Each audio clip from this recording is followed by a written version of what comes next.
Olá a todos, sejam bem-vindos a mais um episódio de E aí, professor? Olá, Walter. Como você vai? Eu estou muito bem, e você? Fico feliz que esteja bem.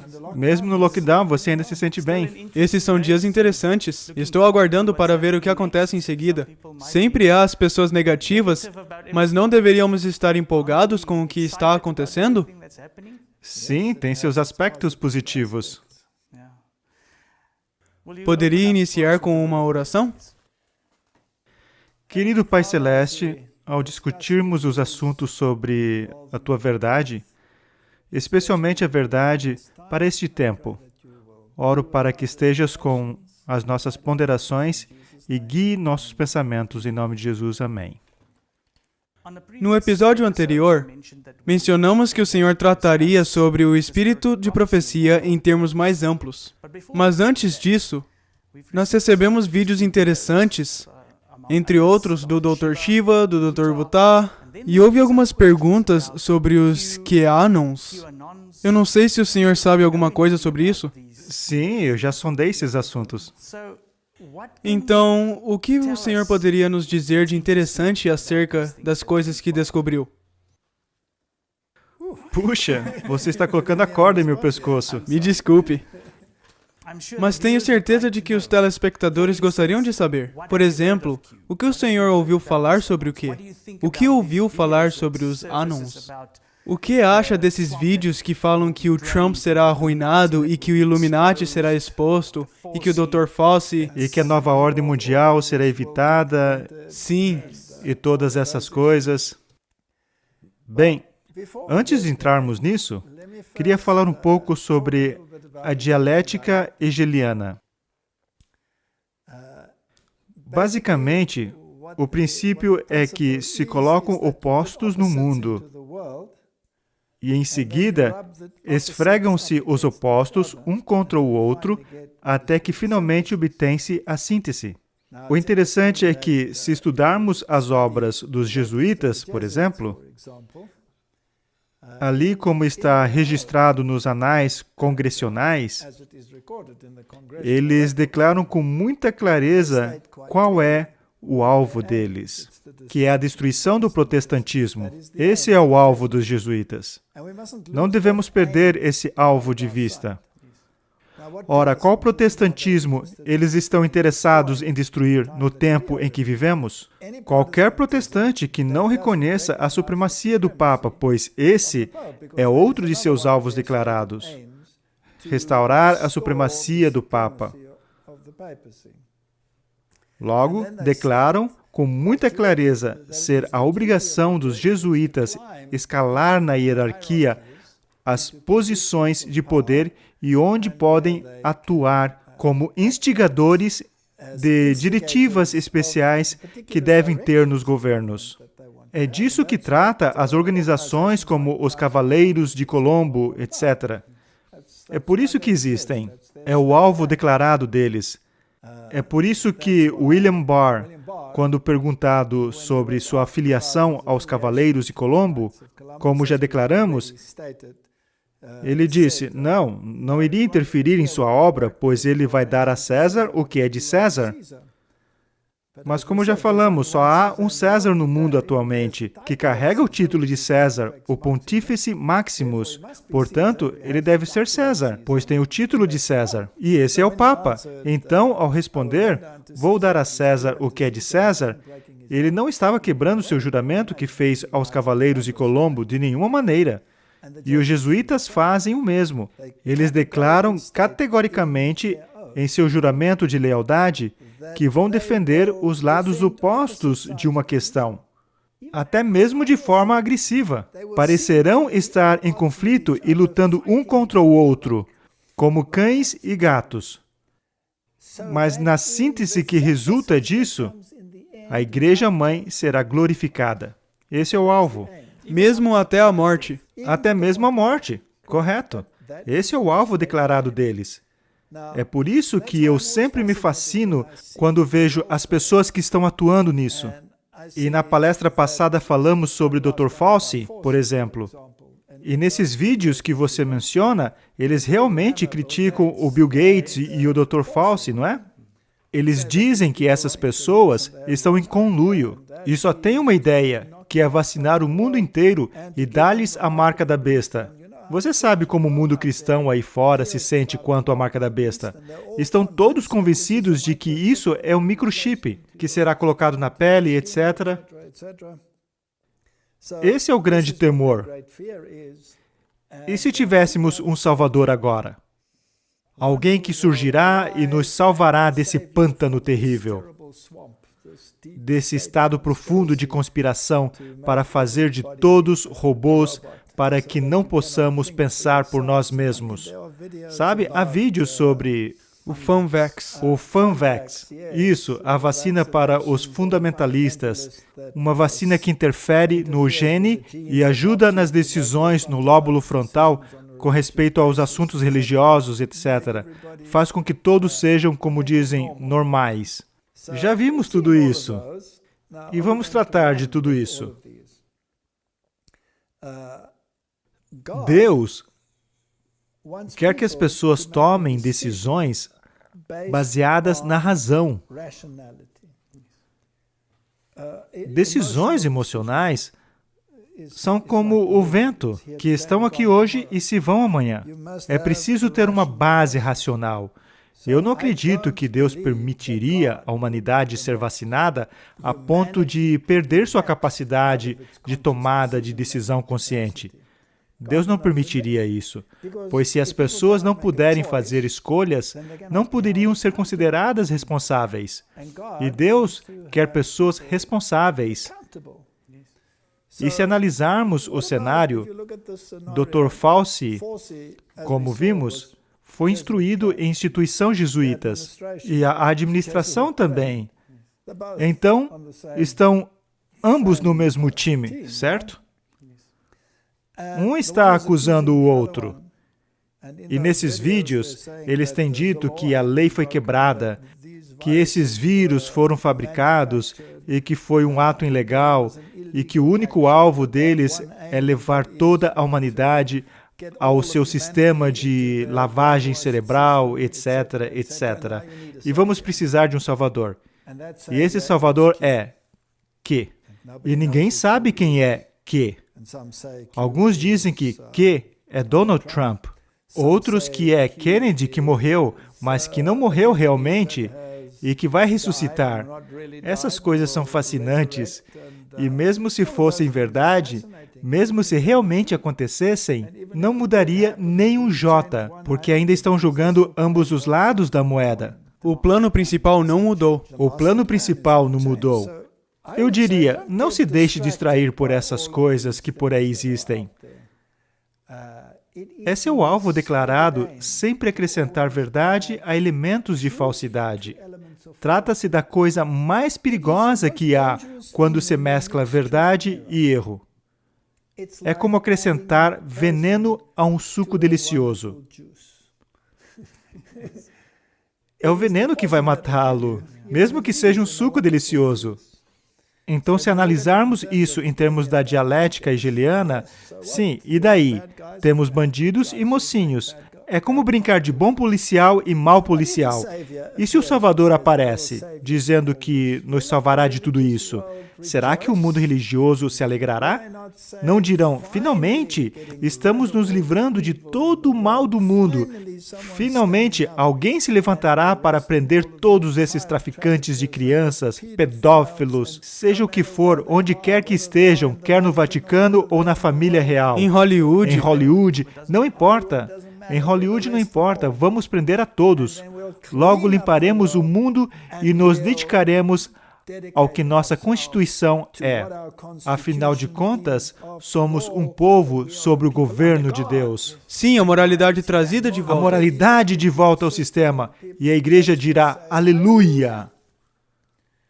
O Putin não está fazendo a mesma coisa? Não foi ele que trouxe Deus de volta à Constituição e disse, somos um povo regido por Deus? Não é isso um meio de unir o mundo e dizer, sabe, falhamos bastante, precisamos limpar essa sujeira, corrigir o que fizemos. E as pessoas vão olhar para elas como os salvadores, alguém que está corrigindo o que foi feito, seja qual for o nome que lhes atribua. Eles trouxeram paz ao mundo. E a Bíblia fala sobre isso? Seja o Trump, seja o Kennedy, ou o príncipe, sejam quem for, quem se importa? O ponto é, de volta à moralidade, de volta ao reconhecimento de Deus no centro. Então, ao se reconhecer a Deus, também temos que adorá-lo. Então, por que não dedicar um dia de adoração a Deus? E qual é o consenso que há? Que dia deveria ser? O que estamos vendo no mundo? Domingo. Então, fomos salvos da marca da besta, o implante, apenas para sermos forçados a guardar a marca da besta, que é a decisão conectiva entre os preceitos de Deus e os preceitos de homens, uma decisão moral. Quem vai se beneficiar no final? A Igreja-mãe, por meio de sua dialética hegeliana. Eu analiso os atores e não estou muito interessado quem está falando mal de quem. Quem é fraco, quem saiu da lama. Vejamos os ex-diretores da CIA. Todos eles foram removidos porque eram parte da lama. Também foram instruídos em instituições jesuítas. Todos em instituição jesuítas. Não é incrível? Então, os jesuítas estão removendo os jesuítas? Não faz nenhum sentido. Somente à luz do conflito entre o bem e o mal é que podemos entender essas coisas. Mas se não acreditamos que há um conflito entre o bem e o mal, então vamos nos perder nesse labirinto. E se eles prenderem o Papa? Com base em quê? Tem esses rumores de que um mandato de prisão já foi emitido e que ele já desceu de seu posto, que está em auto-isolamento, por assim dizer. Entre os católicos, há os círculos conservadores que alegam que ele é um antipapa. O Papa Real ainda está de sobreaviso, ainda está ali, não se foi. O Papa Bento. Livros foram escritos. E mesmo entre aquelas pessoas que creem na verdade presente, declaram que é esse que vai se erguer e voltar ao poder. Sabe que era e não é, e que vai voltar, etc. Seria o Bento. Sabe, eu realmente espero que estejam certos, pois essas pessoas vão dizer que o anticristo já está aqui. Não mudaria nada. Mas o fato é que não podemos pensar em termos dessas ideias futurísticas. E já não vimos que autoridades católicas de postos elevados, cardeais, foram presos? Alguns foram exonerados, como no caso da Austrália. E as pessoas erguem os braços e dizem, por que eles conseguem se safar com isso? Sim, talvez vejamos algumas dessas prisões de pessoas de status elevados e a correção das coisas e a volta à condição de padrões morais. Eu acho isso interessante, que pós o corona, os governos estão dizendo ter uma nova economia surgindo. Todos os governos estão dizendo isso, até mesmo o nosso próprio governo. Mesmo nosso próprio governo. Uma nova economia, uma nova era, tudo é novo. Um novo relacionamento entre governos. Tudo é novo, soa como uma nova ordem mundial sem uma nova ordem mundial, não é mesmo? Então, se uma parte vence ou a outra parte vence na guerra contra o Estado profundo, por assim dizer, entre outras, é na verdade irrelevante. Haverá uma nova ordem. Talvez não pareça com o que acham que pareceria, mas será uma nova ordem. E não será mais como todos dizem, que os negócios serão como sempre. E todos estão falando sobre uma semana de trabalho de 6 dias para compensar as perdas, etc, etc. Então, mais uma vez, estamos indo na mesma direção. Qual a sua pergunta? A lei dominical, de acordo com os adventistas. O Senhor acaba de mencionar uma semana de trabalho de 6 dias. Explique um pouco mais sobre isso. Será que a lei vai ser somente que só se pode e deve adorar no domingo? Eu não teria problemas com uma lei assim. Constantino criou a lei que dizia que se deveria santificar o domingo e que não se podia trabalhar no domingo. Essa é a lei dominical. Na verdade, ele tinha algumas exceções nessa lei, mas era preciso guardar o domingo. Mas a Igreja Católica Romana não tinha as leis de Constantino. A Igreja Católica Romana declarou categoricamente que os cristãos não deveriam judaizar e ser ociosos no dia de sábado. Deveriam trabalhar nesse dia. E era a lei. Então, a lei antissabática da Igreja Católica Romana, na verdade, impunha o trabalho em 6 dias e o descanso no domingo. Essa é a lei que eu estou aguardando. Voltemos um pouco na história. Não muito tempo atrás, quando houve esse grande resgate financeiro, quando os governos resgatam os sistemas bancários e as nações entram em falência e tiveram que ser resgatados. Na Europa, houve grande consternação. A Grécia entrou em turbulência, a Itália. Todos esses países experimentaram grande turbulência financeira. Logo, o Banco Europeu gastou grandes quantidades de dinheiro para resgatar essas economias e seus sistemas financeiros. Uma das leis promulgadas era que deveria haver uma semana de trabalho de 6 dias. E se um governo não cumprisse com essas leis, eles estariam em conflito com o seu acordo dos bancos centrais, que emprestam o dinheiro. Eu acho interessante que os governos estão agora anunciando, como o nosso próprio governo anunciou, que estavam recebendo dinheiro do FMI, de todas essas grandes instituições bancárias. Nem por um instante eu creio que esses empréstimos vêm sem condições. Quem controla esses sistemas bancários? Quem é o dono do Bank of America? Não são os jesuítas que controlam essas coisas? Eles dizem que são os Rothschilds. O que a palavra Rothschild significa? Significa escudo vermelho. E se buscarmos na enciclopédia judaica, veremos que se trata de banqueiros do Vaticano. Esses são os judeus da linha de frente para o sistema do Vaticano. É Roma que controla os sistemas do mundo. Sim, é exatamente o que acontecerá com isso. E eu acredito que uma semana de 6 dias de trabalho será a resposta para a crise. E isso virá de país em país, até que, finalmente, por meio da liderança dos Estados Unidos, cada país adotará. Sim.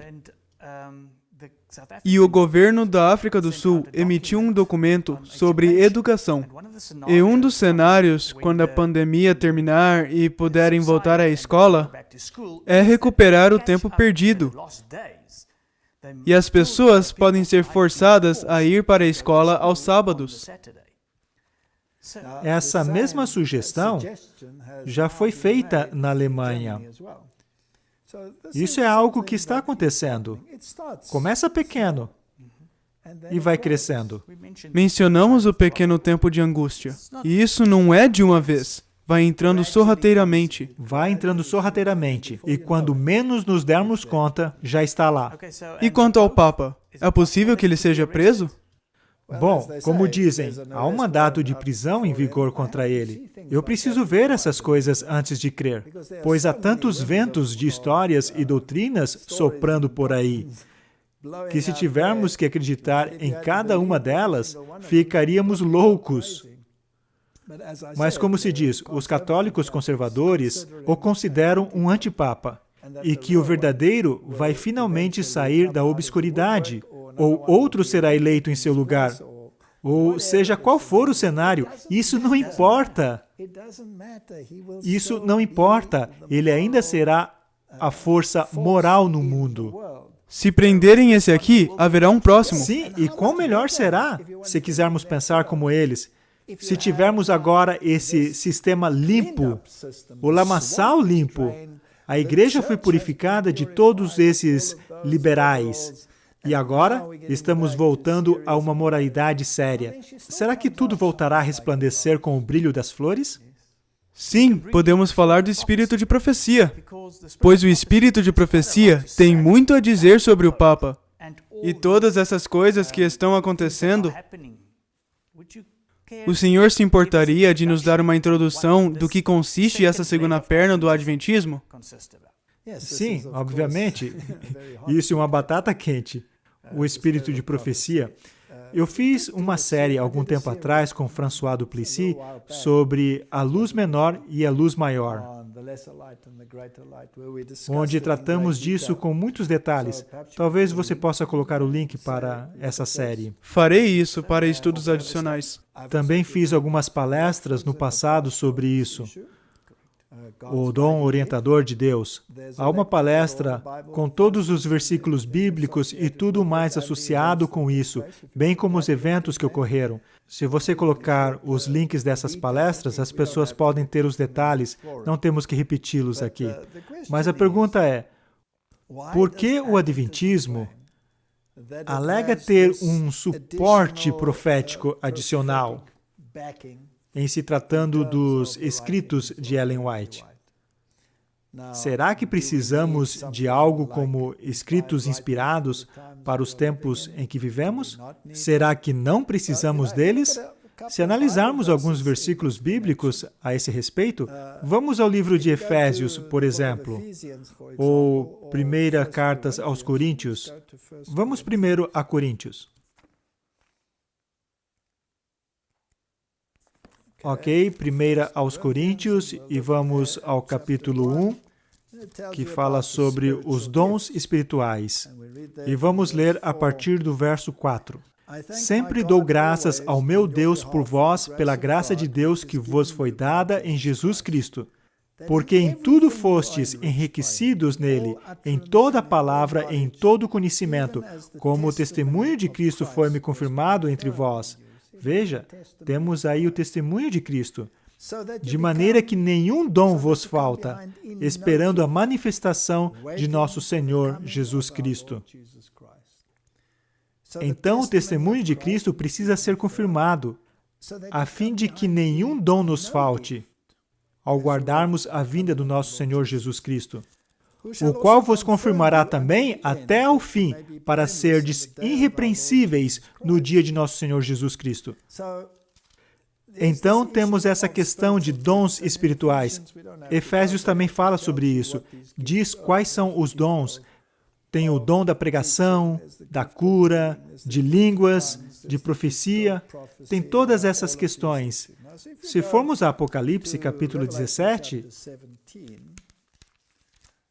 Então, leremos ali, e esse é um versículo bem conhecido, que o remanescente que surge do grande conflito entre Cristo e Satanás, e a igreja é descrita sempre como a mulher, assemelhante a uma mulher delicada, a igreja, A uma noiva, a noiva de Cristo, correto?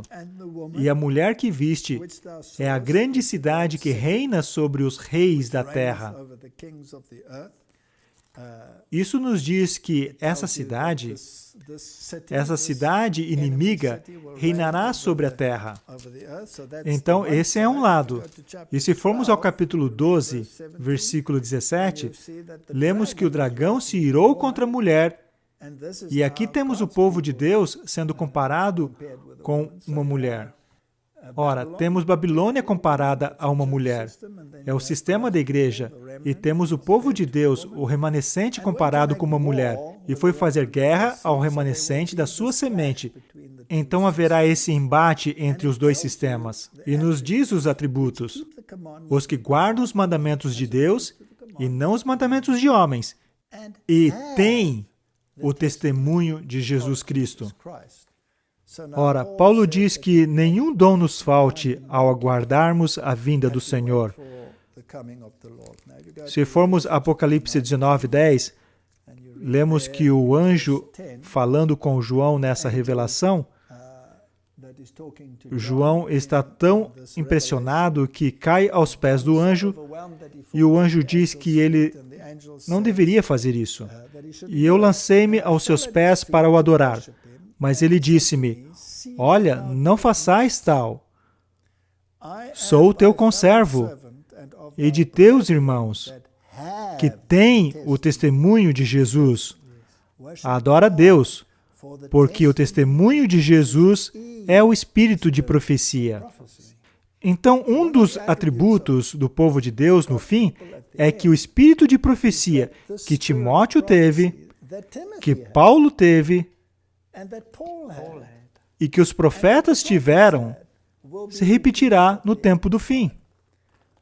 Para mim é fascinante que no período de tempo em que as mensagens dos 3 anjos entraram no mundo, quando o tempo profético de Daniel 9, a profecia dos 2.300 dias, veio ao fim, que foi em 1844, surgiram várias pessoas que saíram a profetizar.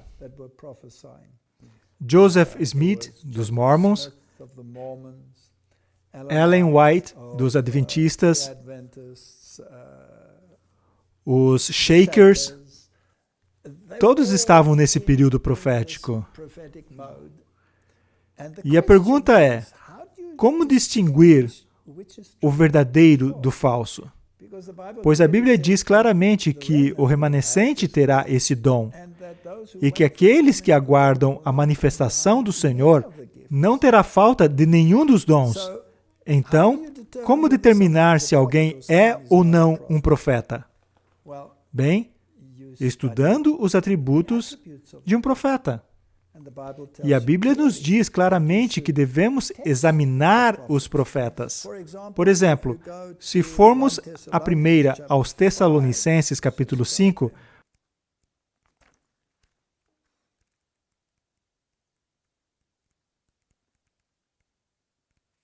primeira aos Tessalonicenses, capítulo 5, e vamos ler o capítulo 19. Isso aqui é interessante.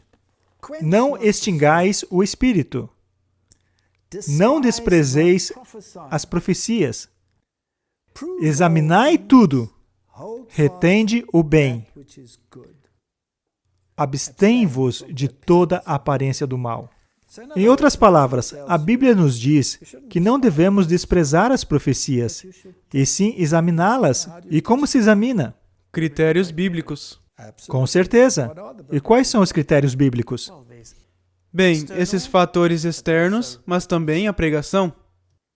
Muito bem, há fatores externos, mas também questões que surgem. Quando um profeta fala, deve estar em harmonia com a Bíblia. Nenhum profeta pode contradizer uma profecia anterior. Então, seja o que for o que o profeta diga, deve estar em harmonia com a palavra. Assim, se a Bíblia, por exemplo, diz que devemos guardar os mandamentos de Deus, e alguém profetiza e diz que os mandamentos de Deus foram abolidos, temos uma escolha a fazer. Qual vamos acreditar? O que o profeta diz deve acontecer. Há certas coisas, como profecias condicionais, como quando Jonas, que estava pregando e não se realizou, porque eles cumpriram as condições e se converteram. Então, o que os profetas pregam deve acontecer. Deve estar em harmonia com a Bíblia. A vida do profeta deve estar em harmonia com os princípios de Deus. Não dá para ter alguém vivendo uma vida licenciosa e se dizer um profeta de Deus, pois vivendo assim, não ouvem Deus falar, não é mesmo? Agora que o Senhor mencionou que o que um profeta diz deve se cumprir, para mim é interessante que eu já li alguns desses profetas e alguns deles até reconheceram que tem uma lista das profecias que não se cumpriram. Então eles mesmos se desqualificam ao reconhecer que algumas das suas profecias não se cumpriram. Com certeza. Então, como saber se alguém é ou não um profeta? É preciso seguir esses critérios bíblicos. Também há critérios físicos. Daniel descreve exatamente como um profeta entra em visão. O que acontece? Se estudarmos Ellen White, ela foi investigada, não em algum recanto, mas em frente a milhares. Sim, e por médicos. Por médicos, e ela cumpriu cada um desses critérios. Ora, um desses critérios, que não se mostra de maneira tão direta a Bíblia, mas que é certamente o caso ao estudarmos os profetas, é que todos foram odiados. Não posso deixar de falar do pobre Jeremias, lançado numa cisterna, espancado num tronco, rasgaram seus escritos. Eles o odiavam. Sabe, um dos critérios é que os profetas nunca foram amados. Eles amavam as sepulturas dos profetas, mas não o que os profetas diziam, não é mesmo? O pobre Isaías foi cerrado ao meio. Então, qual é o caso com Ellen White? Há dois profetas que se destacam em sua época. Ellen White e Madame Blavatsky. Essas duas. E elas são contemporâneas. Uma pública numa revista intitulada Lucifer. Sim, Lucifer. Essa é Blavatsky. E a outra diz que não temos credo senão a Bíblia. Leia a Bíblia como ela é. Uma ergue a Bíblia, enquanto a outra a denigre. E Blavatsky era a favor do texto alexandrino e sinático. Com certeza. Blavatsky era a favor do texto alexandrino e dizia que as versões modernas e que aqueles que escreveram os manuscritos que deram origem a elas, que somente um cabalista conseguiria alcançar essa reescrita dos documentos. Então, tudo aquilo que foi escrito antes foi alterado. Para mim, isso é muito interessante. Ao analisarmos o inimigo, geralmente descobrimos a verdade por contraste. Então, se formos às páginas da internet dos grandes líderes e personalidades do mundo, por exemplo, as Nações Unidas, quem é exaltado ali? Ellen White ou Blavatsky? Com certeza Blavatsky. Todo o movimento teosófico, como Alice Bailey, Blavatsky e todos esses, temos todos esses templos como parte do movimento das Nações Unidas e da Terra. É completamente, terrivelmente oculto. Mas esses são os heróis do mundo. E os profetas que falam sobre a Bíblia, em confiança às palavras da Bíblia, que não temos nenhum credo a não ser a Bíblia, esse profeta é difamado e odiado. Em meu próprio caso, sempre conto a história de como passei a conhecer os escritos do Espírito de Profecia. Eu vejo que você tem um livro aí. A História da Redenção. A História da Redenção é um livro magnífico, com muitos de seus livros e escritos nele, tudo em uma única compilação. Ela é uma das autoras mais celebradas no mundo, a autora mulher que mais escreveu no mundo. Ela deveria estar entre as maiores autoras do mundo. Deveria ter recebido todo tipo de prêmio literário que o mundo poderia dar a alguém dessa natureza. No entanto, não recebeu nenhum. É interessante que até as transmissoras mais proeminentes de mídia e rádio têm dito isso. E não são adventistas, mas leram, digamos, O Desejado de Todas as Nações e que deveria estar entre os melhores livros da história. Mas o modo como eu a conheci foi por um colega que me ligou e usou uma linguagem muito pejorativa a seu respeito. De tal maneira que pensei, que interessante, por que tanta hostilidade? Então comecei a ler e nunca parei. Se você quiser saber se essa mulher foi inspirada, faça a si mesmo um favor. Leia O Desejado de Todas as Nações, O Caminho a Cristo, leia O Grande Conflito e com base no que você lê e não no que você ouve, tome uma decisão. ao ler as páginas da internet tão terrivelmente negativas, se estiver baseando sua decisão nisso, não terá feito um estudo empírico. Isso está em harmonia com a palavra de Deus ou não? Por que a igreja remanescente precisaria de um dom norteador como esse? Pegue uma igreja.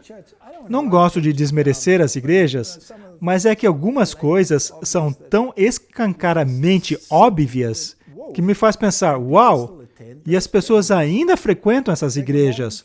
Os mormons, por exemplo, Joseph Smith, pelo dom do pecado, o homem pode atingir a alegria. Sabe? Isso tem que nos fazer cambalear. Ou seu profeta, Brigham Young, que disse, o diabo contou a verdade sobre a divindade. Eu não queria que a mãe Eva deixasse de comer o fruto proibido por nada, pelo dom, outra vez, do pecado. Então você alcança alegria? Sabe? Tem algo escancaradamente errado nessa declaração. Então, sim, temos esse tipo de profecia por um lado, e todos estão bem felizes. Mas quando se trata de Ellen White, que exalta Jesus, a lei de Deus, de repente, ela deve ser um falso profeta. E há milhares de declarações de todas as suas profecias falsas. E há tantos outros livros escritos contra tais declarações. Dá para estudar isso infinitamente. O fato é que, se você pegar seus escritos e lê-los, eles o levarão para longe da palavra de Deus ou o levarão para a palavra de Deus? A propósito, qual a sua experiência? Bem, quando eu entrei no Adventismo, mal sabia de Ellen White. Ninguém sabe, não é? É um dos segredos mais bem guardados. E, finalmente, algo semelhante ao que aconteceu com o Senhor, aconteceu comigo. Havia pessoas que não estavam contentes por eu ter me tornado adventista e que me diziam o tempo inteiro que essa seita adora Ellen White o tempo todo, suas doutrinas e todas essas coisas. E eu dizia, eu nem sei quem é Ellen White. Posso te interromper um instante? Você está dizendo que não se tornou adventista por causa dos escritos de Ellen White? Você se tornou adventista por causa da palavra de Deus. Comigo também foi assim. Nunca tinha ouvido falar dela. Mesmo quando eu já estava na igreja, nunca ouvia falar nada dela. E mesmo quando eu estava na igreja, sabe, a maior hostilidade contra ela está na igreja. Aham. E isso lhe surpreendeu? Claro, porque quando comecei a ser confrontado e passei a ler Ellen White, eu dizia, uau, isso é incrível. Finalmente comecei a ler de verdade. E ficou claro para mim, é impossível que ela seja um falso profeta ao dizer essas coisas. E quando eu comecei a transmitir o que eu estava lendo e aprendendo, as pessoas na igreja começaram a se distanciar. Isso foi... O Senhor mencionou num sermão que fez, que Apocalipse 12:17 fala que eles têm o testemunho de Jesus. Não é somente que eles creem nos profetas. O Senhor disse ali que eles têm a posse disso. Deve estar presente neles, ou algo assim. Poderia explicar essa frase? Pois isso trouxe muita luz para mim. Sim, bem-aventurado aqueles que guardam os mandamentos e têm o testemunho. Ora, se você tem, é porque faz parte de você. Ora, será que a Igreja Adventista, em suas crenças fundamentais, alega crer no espírito de profecia conforme manifestado nos escritos de Ellen White? A resposta é sim. E de onde vem a grande oposição a isso? De dentro ou de fora? De dentro, correto. É interessante que os mega pregadores do mundo E podemos citá-los. Qualquer um deles, digamos, Billy Graham ou qualquer outro. Eles têm o desejado de todas as nações em suas prateleiras. E eles o estudaram. E alguns de seus grandes sermões vêm desses livros, mas ninguém sabe que foram basicamente baseados nos escritos de Ellen White. Então, por que é preciso que Deus coloque algo assim na igreja? Por que foi necessário que a igreja primitiva tivesse profetas? Por que foi necessário que a igreja deveria, além da palavra de Deus, também ser guiada pelo Espírito? Porque sempre que havia um profeta, eles tinham a palavra de Deus. Com certeza. Quando Paulo pregava aos judeus, será que ele pregava o que o Espírito lhe dizia ou pregava da palavra de Deus? Da palavra de Deus. Ele pregava da palavra de Deus. Para onde Jesus o enviou após a sua conversão? Ele o enviou para a igreja. O mandou para a igreja. Isso é importante.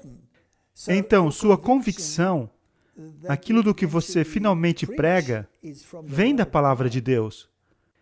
Mas como Paulo chegou a esse ponto? Pois ele usava a mesma palavra de Deus para perseguir o povo de Deus no início. O que mudou? Seus olhos se abriram e, por meio do espírito de profecia, começou a entender o que a Bíblia dizia sobre o Messias.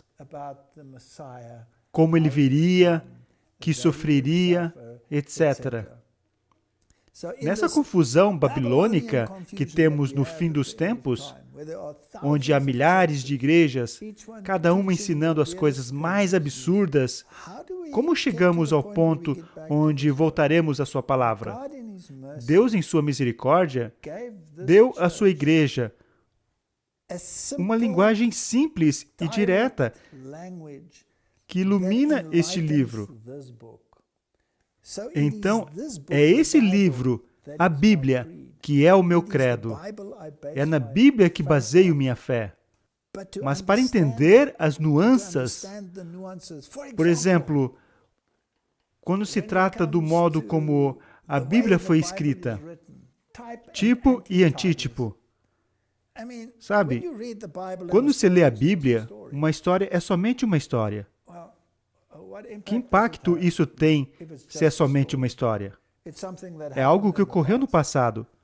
Mas e se for uma tipologia de uma realidade maior no futuro?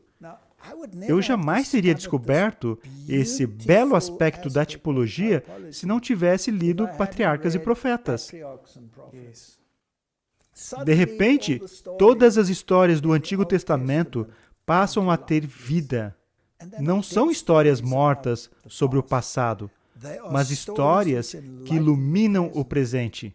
E sem isso, eu não teria percebido. E é quando somos impulsionados a essa direção, começamos a ler este livro. E todo o livro passa a ter vida. Sabe, quando começamos a ler um livro, como Patriarcas e Profetas, ou até mesmo O Grande Conflito, se mantivermos a Bíblia ao lado, e sempre que ela ler ou se referir a passagens da Bíblia, e você ler as passagens, vai descobrir que quase metade, se não mais, de seu tempo será gasto na Bíblia. Exatamente, ela não nos afasta da Bíblia, mas leva-nos a ela. Ela é a luz menor, apontando-nos à luz maior.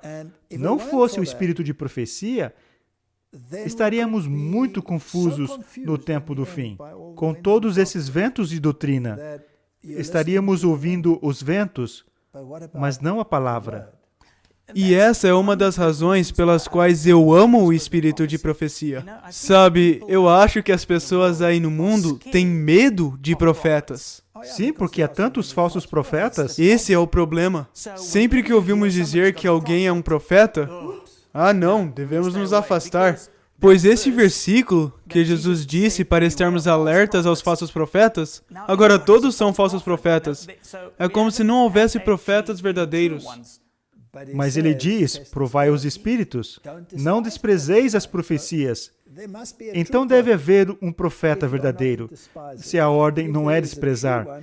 E se há um profeta verdadeiro, temos que usar os critérios bíblicos para determinar se é verdadeiro ou não.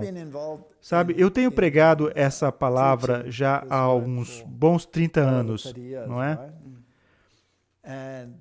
Não acha que cada coisinha negativa que seja remotamente possível não foi atirada contra mim? E algumas dessas coisas me impressionam. Claro, eu posso dar uma de avestruz e enfiar a cabeça na terra e posso dizer, uau, esse aqui deve ser um falso profeta. Mas cada um que estudei, porque eu não quero ser enganado, cada um deles, ela tem sobressaído como a verdadeira luz. E a acusação é totalmente falsa, geralmente baseado numa total incompreensão, até mesmo do plano básico da salvação, na mensagem do santuário, por exemplo. Ou isso, ou uma citação fora do contexto. E isso acontece bastante. Eles não fazem isso com a Bíblia? Exatamente. É interessante, se depois de estudarmos documentos inspirados, como a Bíblia, como que se estuda isso? Adotam-se certos critérios. E isso se aplica também ao espírito de profecia. Não se devem tirar as coisas do contexto. A hermenêutica desempenha um grande papel, especialmente a interpretação histórico-gramática. As pessoas olham para a Bíblia como alta crítica. Eles vêm e analisam um versículo e dizem, e talvez se houver algo que pareça ser contraditório, vão dizer, mas isso não é verdade. Ao passo que, se nós realmente acreditamos na Bíblia e queremos saber o que a palavra tem a nos dizer, diremos, por que eu não estou entendendo o que está sendo dito aqui? Deve haver algo mais, eu preciso fazer um estudo mais aprofundado. E o espírito de profecia, os escritos de Ellen G. White, temos a mesma coisa. As pessoas vão pegar uma citação e dizer isso é o que ela disse, então ela deve ser uma falsa profeta. É preciso aplicar os mesmos princípios ao teste. Por que eu não estou entendendo isso? E então, aprofundar os estudos. Correto. Então, podemos ler declarações contraditórias na Bíblia e dizer que a Bíblia se contradiz. Certa vez, alguém me enviou um documento com cerca de 3.000 contradições na Bíblia. Ao ler algo assim, nossa reação é, uou! Você fica espantado. Na verdade, eu me dei um trabalho de analisar essas declarações. Não sei até que número cheguei quando finalmente percebi. Quer saber? Essas pessoas não entendem coisas muito básicas na Bíblia. Digamos, por exemplo, um dos evangelhos, você sabe, tem um evento descrito e dirá que foi nesse dia, hora, etc. E no outro evangelho, descreve o mesmo evento em diferentes horas e dia. Aí você diz, um dos dois está errado. E você o descarta.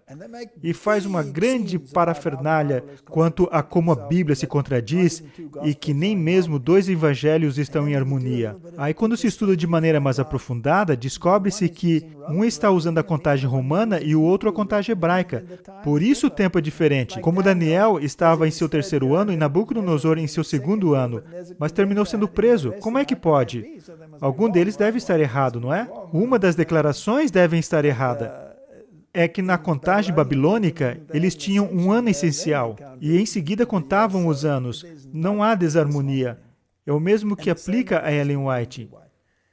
Dizem que ela se contradiz aqui e ali, mas se estudarmos bem, veremos que eles não conseguem entender a questão. Então, muito disso tudo simplesmente desaparece quando se faz um estudo mais profundo. Para mim, pessoalmente, quanto mais aprofundados seus estudos, eu já mencionei essa maneira hermenêutica de estudar e tudo mais, eu não a estudo assim. Eu só leio os seus livros. Como se apresentam? Como se apresentam. E é realmente impressionante quantos insights da Bíblia consigo extrair assim. A leitura de seus escritos só me trouxe bênçãos. Sabe, eu digo honestamente que, ao ler a Bíblia, Já tive muita confusão em minha mente entre o Deus do Antigo Testamento e o Deus do Novo Testamento. Se você ler o que Dawkins escreve, por exemplo, como ele odeia o Deus do Antigo Testamento e diz que a versão do Novo Testamento em Jesus não é tão melhor assim, porque um é sentimentalmente doentio e o outro é, sei lá, os piores nomes que ele pode imaginar. E quando começamos a ler o Espírito de Profecia, o caráter de Deus fica claro. E vemos que realmente não há desarmonia entre o Deus do Antigo Testamento e o Deus do Novo Testamento. Há uma harmonia perfeita. E começamos a perceber como Deus opera e como Ele pensa. E todas essas supostas contradições desaparecem como névoa quando chega o sol.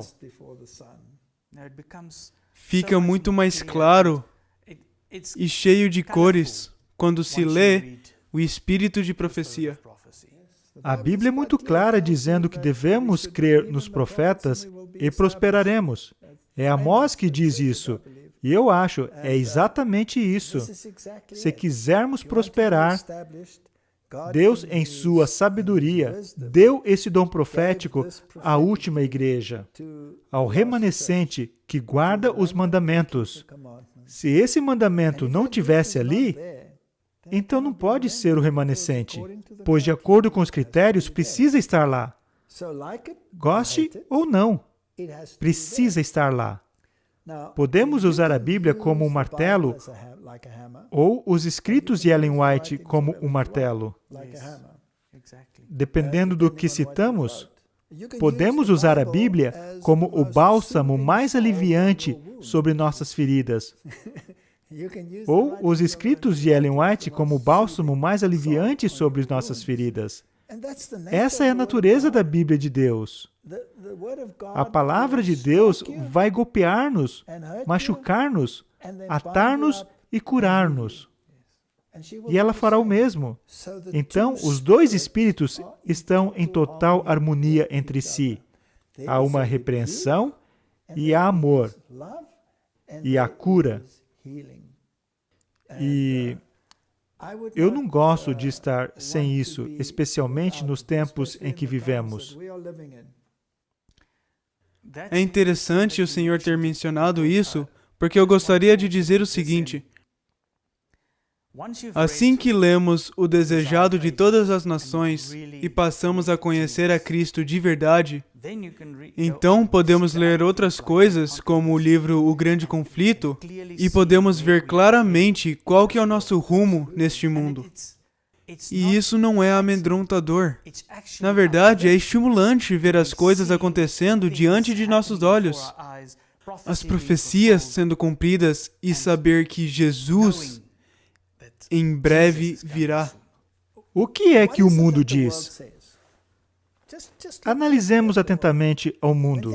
Quando as coisas dão errado nesse planeta, e o tempo todo está dando errado, desastres naturais, etc., coronavírus, pode chamar do nome que for. A pergunta é, onde está Deus em tudo isso? Por que Ele não age? Será impotente? Por que não faz nada? Qual é o problema com Deus? Mas se entendermos isso à luz do grande conflito entre o bem e o mal, saberemos que Deus está totalmente no controle. Em total controle. E é tão reconfortante saber que o que estamos vendo acontecer no mundo é, na verdade, o cumprimento da profecia, mesmo parecendo tão ruim. Não entenderíamos o que está em jogo. É reconfortante, sim, como você disse. Certamente. Um último ponto que eu gostaria de fazer é que vai ser difícil, e acho que tenho que ter cuidado com as minhas palavras, mas vai ser difícil para qualquer um permanecer de pé nos dias que virão sem a Bíblia e o Espírito de profecia. A fortaleza. Um sustenta o outro. E se tivermos ambos, então seremos mais fortes. Obviamente, Ambos requerem obediência aos preceitos de Deus. Aos preceitos de Deus. E quais são os preceitos de Deus? Estão discriminados na Bíblia e claramente discriminados no espírito de profecia. Se os aplicarmos à nossa vida, então os canais de sua mente se tornarão mais claros e poderemos entender o Espírito nos falando através da palavra de Deus. Ele sempre fala pela palavra de Deus. Se o espírito de profecia não estivesse em harmonia com a palavra de Deus, eu jamais poderia aceitá-lo. Nem eu. Mas eu entendo que está em harmonia com a palavra de Deus. Então quero motivar os telespectadores a estudá-lo. A prova do pudim está no prová-lo. Pegue um livro, como O Grande Conflito. Se quer entender como você é salvo, leia o capítulo 7, em O Caminho a Cristo. Trata-se de o capítulo mais lindo. É tão protestante, tão evangélico, tão lindo, que ninguém pode entender equivocadamente o que Paulo está escrevendo no livro de Romanos ou em qualquer outra de suas epístolas que são tão difíceis de entender, mas assim que lemos um simples e pequeno capítulo no livro O Caminho a Cristo, tudo fica muito claro. Se quiser conhecer sobre Jesus, leia o Desejado de Todas as Nações. Se quiser conhecer sobre o Antigo Testamento, leia Patriarcas e Profetas. Se quiser saber sobre as questões atuais que acontecem diante de nossos olhos, leia O Grande Conflito. Essas são as coisas que fortalecem a mente com coisas boas. Não leia as Blavatskys deste mundo que glorificam Lúcifer. Leia aqueles que glorificam a Cristo. Amém. Posso encerrar com uma palavra de oração? Certamente. Querido Pai Celeste, que privilégio tê-lo em nossas vidas. Obrigado por nos abençoar. Obrigado por nos mostrar o caminho da Tua palavra. Ajude-nos a ser boas luzes no mundo e a disseminar a Tua verdade entre as pessoas. Abençoe aqueles que assistiram a essa conversa e, por favor, nos envie o Teu Espírito Santo para nos proteger dessa Babilônia de ruídos que há no mundo. Em nome de Jesus. Amém. Amém. Obrigado por assistir esse vídeo. Para se inscrever, clique aqui. Clique no sininho para receber notificação. Para ver o próximo vídeo, clique aqui. Muito obrigado e até a próxima.